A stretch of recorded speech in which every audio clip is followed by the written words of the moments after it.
I would say it's playing. You get to play as your job, and it's just sort of forgetting who you are for a few hours every day. It's a real privilege to sort of kind of turn up in a town and play, go into a room and play.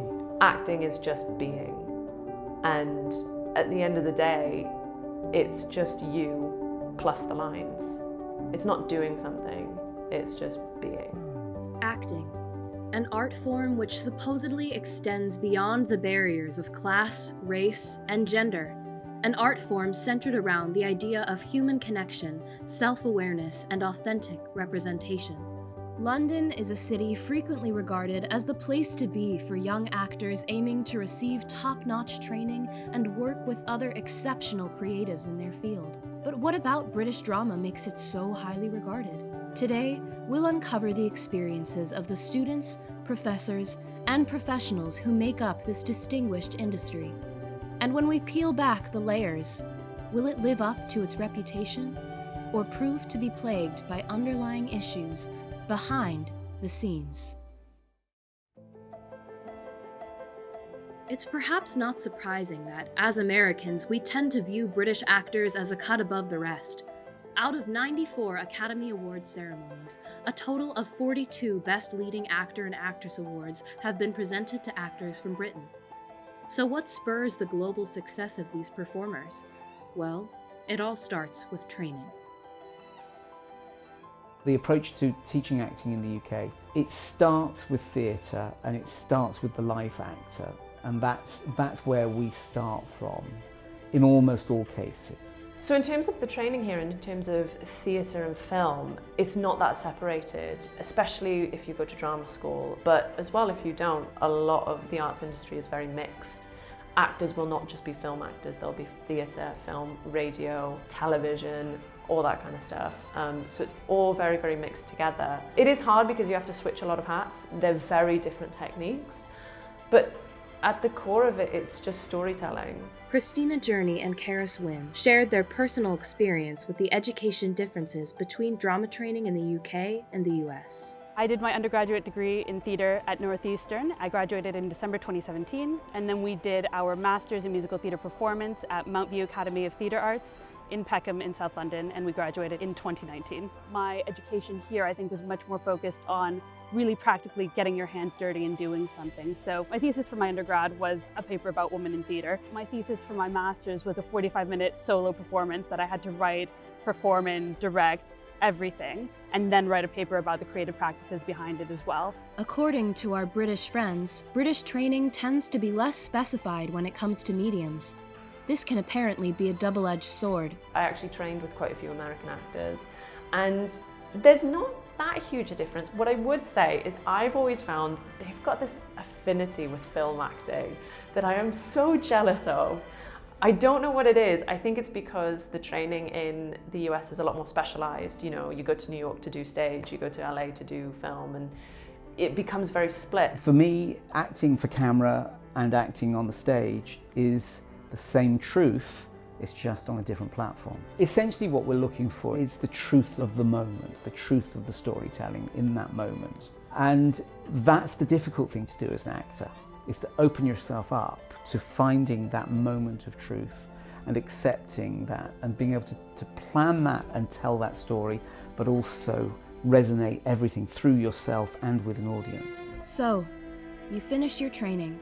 You're ready to venture out into the world of theatre and film in the UK and beyond. What comes next? I think the US, in some ways, it's astounding. It's such a big place, but the centers are so disparate and in some ways so small. So for theatre, you have Broadway. For film acting, you have Hollywood. Those are kind of the two centers. In the UK, the big difference I'd say is that there are centres everywhere. London's obviously a big centre for theatre and film, but so is Bristol, so is Manchester, so is Cardiff and Wales. Regional theatre is huge. Massive here in a way that it isn't in the US at all. So I would say that if you want to make it big, you cannot get bigger than America. But if you want to be an actor, the UK is the place to be. From kind of an outsider's perspective of the US, it seems very make it or break it. And it seems very kind of like you get your big break and you work and work and then you're huge. Whereas here, acting seems like a job as much as being a plumber is, and it's just something you do, and it's something that you're in the arts industry and you're a creative and you work from job to job, and sometimes you're going to be acting and sometimes you're going to be writing and sometimes you're going to be working in a coffee shop, and that's just what you do. You may work your entire life and it's never to be famous, it's just to be an actor. But even with the opportunities the UK provides, the realities of financial liberty and access to the industry are a huge barrier for a lot of people.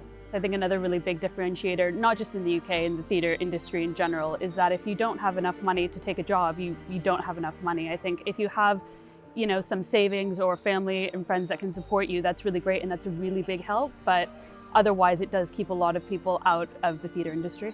Looking at the numbers, this isn't surprising. In fact, the average base salary for an actor in the UK, according to uktheatre.org's Equity Subsidised Agreement, is £454.50 per week.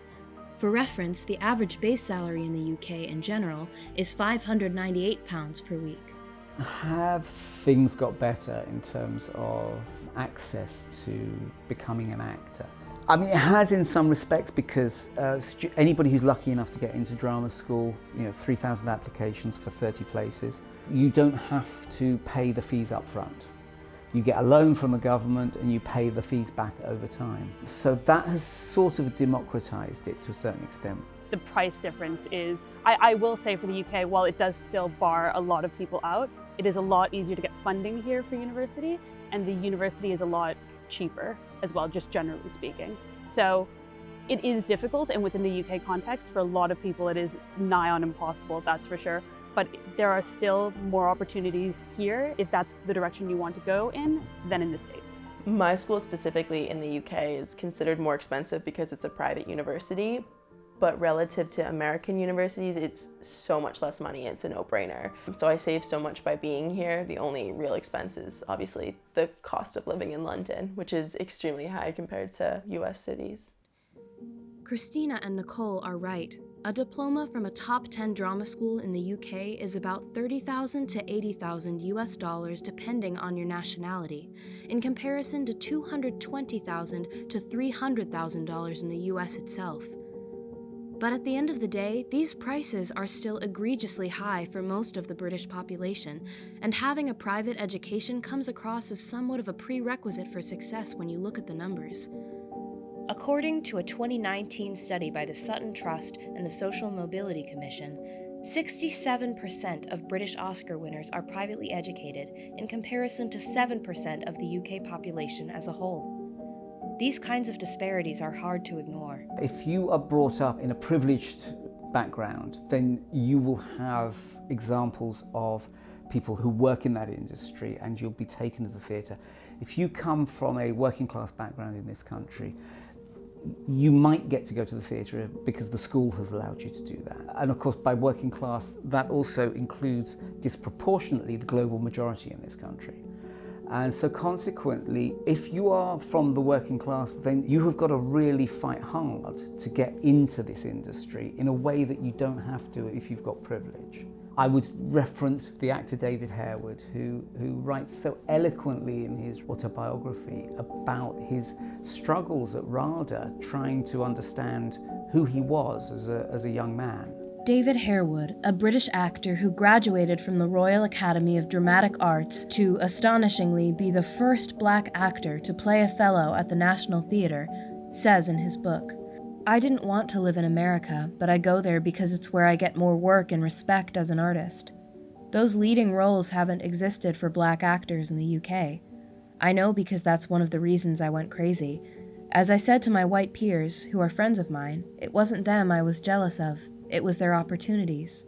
If you're somebody from a working class suburb of Newcastle and you've never been to the theatre because it's a luxury and you don't know anybody who works as an actor, then you've got a much bigger barrier to overcome than somebody who has been brought up in South Kensington, goes to the theatre every week with their parents, have gone to a school where there is a theatre. There's a massive divide in this country between the private schools who have invested heavily in theatre education and the local state school where you wouldn't do drama. I think sort of what we will end up doing when we do eventually audition people is we won't put it on Spotlight. So Spotlight in the UK, you have to either have a top drama school credit or like training, or like 5 film credits. And so it's really hard to get on then. That's where all the casting calls are. So I don't think we'll be going through Spotlight because we want to see all kinds of people. Spotlight is a digital casting platform where users can upload materials and find casting calls without representation. It's one of many used in the UK. We talk about Spotlight, we talk about Mandy, we talk about Cast It, we talk about Star Now. There's so many different ones that ask so much of these actors. And you know, we talk about actors from different backgrounds.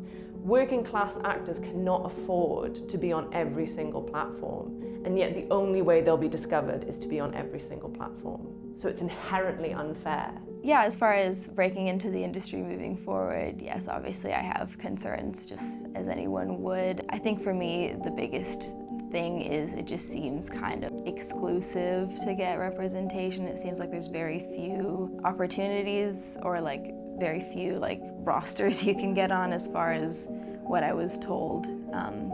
You know, in my like acting classes, it seemed like it's quite competitive, which is obviously like nerve-wracking. But I kind of, you know, believe in like making your own things and making it happen for yourself. And I feel like I do have the tools to sort of make my own content if, you know, all else fails. When it comes to this kind of self-starting attitude, people like Karis, Christina, and Meredith are prime examples, focusing on taking matters into their own hands and creating opportunities for themselves that are both by and for creatives. So we formed Catapult as a response to the pandemic sort of shutting us out, not leaving enough work for the amount of actors that were sort of available. And so we put together an online showcase to just sort of show our talents, show that we still want to work. But as for sort of taking a different route, it's not that we don't still want to work with other people. It's not like we are just Catapult now.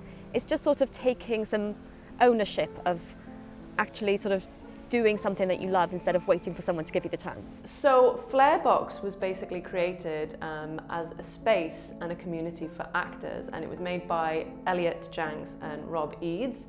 And they realized that there wasn't really an online space where actors could come regardless of representation, regardless of background, regardless of training, and showcase themselves and showcase their talent and be celebrated for that. Starting Catapult wasn't just about taking a completely different route and kind of cutting ourselves off entirely. A lot of our company members do have agents, they do work independently of Catapult, but it's also an opportunity for us to take on other roles that we might have not been able to before creatively, such as directing, writing, and producing.